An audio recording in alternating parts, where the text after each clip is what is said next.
অন্তর্বর্তী সরকারের ১ মাস সামনে রেখে আমাদের সঙ্গে কথা বলতে অনলাইনে যুক্ত হচ্ছেন সুজন সম্পাদক বদিউল আলম মজুমদার।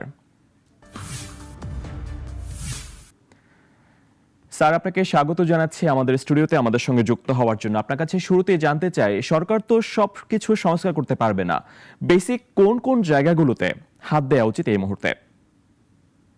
এখন সরকার ইচ্ছা করলে সবগুলো সংস্কারই করতে পারবে, যদি সরকার চায় এবং রাজনৈতিক দলগুলো যদি সরকারকে সুযোগ দেয়, সময় দেয়।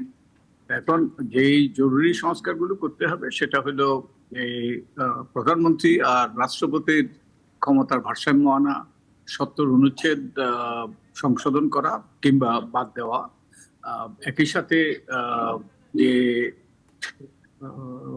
ইয়ের যে সংসদ সদস্যদের এবং প্রধানমন্ত্রীর যে মেয়াদকাল ২ টার্মের মধ্যে সীমিত করা এবং সংসদে উচ্চকক্ষ স্থাপন করা ইত্যাদি ইত্যাদি অত্যন্ত জরুরি সংস্কার, এগুলো করা দরকার। আর সংস্কার করলেই হবে না, আমাদের যেটা ভুলে গেলে চলবে না,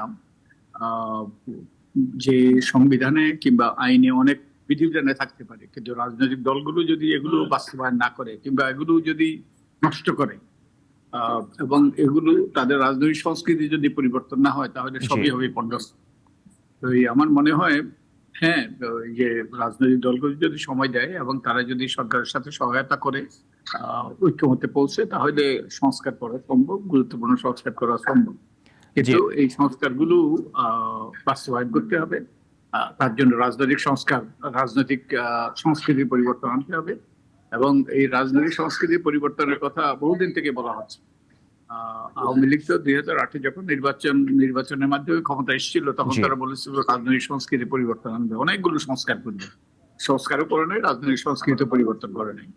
তারা যেমন অঙ্গীকার করেছিল যে প্রশাসন, আইন শৃঙ্খলা রক্ষাকারী বাহিনীতে কোন রকম দলীয়করণ হবে না, কিন্তু সবকিছুই করেছে দুর্ভাগ্যবশত, এবং ওগুলো আমাদের জন্য কাল হয়ে দাঁড়িয়েছে। জি স্যার, যে সংস্কারের কথা বলা হচ্ছে তার মূল স্টেক হোল্ডার তো রাজনৈতিক দলগুলো, তারা কিভাবে অ্যাক্ট করবে এই সংস্কার কাজে? তারা এর সবচেয়ে স্টেক হোল্ডার, গুরুত্বপূর্ণ স্টেক হোল্ডার হলো দেশের জনগণ। জি, এদেশের জনগণের জন্যই সংস্কার এবং এদেশের জনগণের জন্যই পরিবর্তন। এদেশের সংস্কার, এদেশের জনগণের জন্যই রাজনৈতিক সংস্কৃতি পরিবর্তন, যাতে আমরা একটা কার্যকর গণতান্ত্রিক ব্যবস্থা প্রতিষ্ঠিত হয়। এখন সেই রাজনৈতিক দলের স্টেক হোল্ডার, এটা বলা সঠিক হবে। সব জনগণের স্টেক হোল্ডার, কিন্তু রাজনৈতিক দলগুলো হলো ওই যে এগুলো বাস্তবায়ন করতে পারে, নাও করতে পারে, সেই অর্থে তারা গুরুত্বপূর্ণ। তার জন্য তাদের এই যে আচরণে পরিবর্তন আনতে হবে, রাজনৈতিক সংস্কৃতি পরিবর্তন আনতে হবে।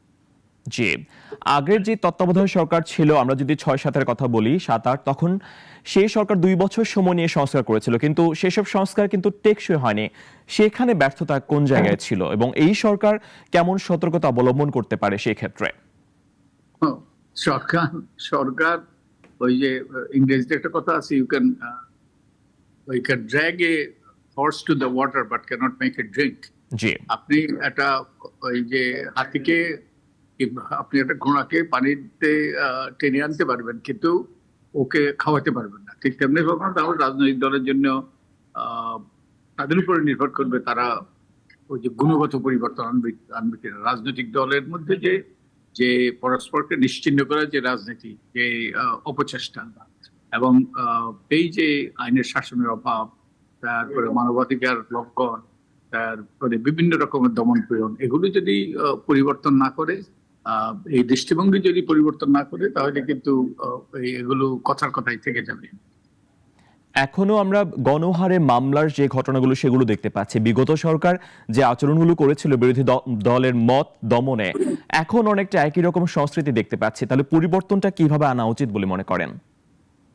এখন এটা হচ্ছে এই গণহারে মামলা দেওয়া হচ্ছে, এটা এখনো সরকার পুরোপুরি কার্যকর হয়ে ওঠেনি।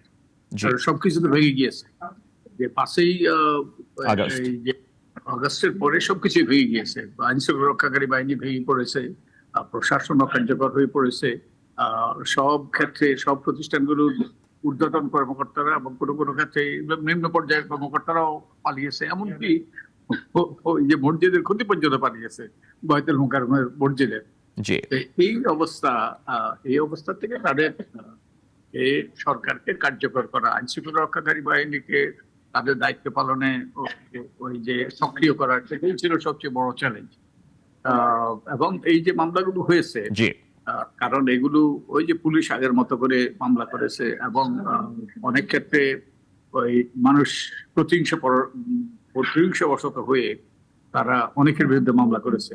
জি কিন্তু আমি আশা করি যে ভবিষ্যতে সরকার একদল প্যানেল লয়ার সৃষ্টি করবে, এটা লিগ্যাল সেল তৈরি করবে, যারা সংক্ষুব্ধ ব্যক্তি, যাদের পরিবারের সদস্যরা খুন হয়েছে কিংবা আহত হয়েছে, তাদেরকে যথাযথ আইনি সহায়তা দেবে এবং যাতে মামলাগুলো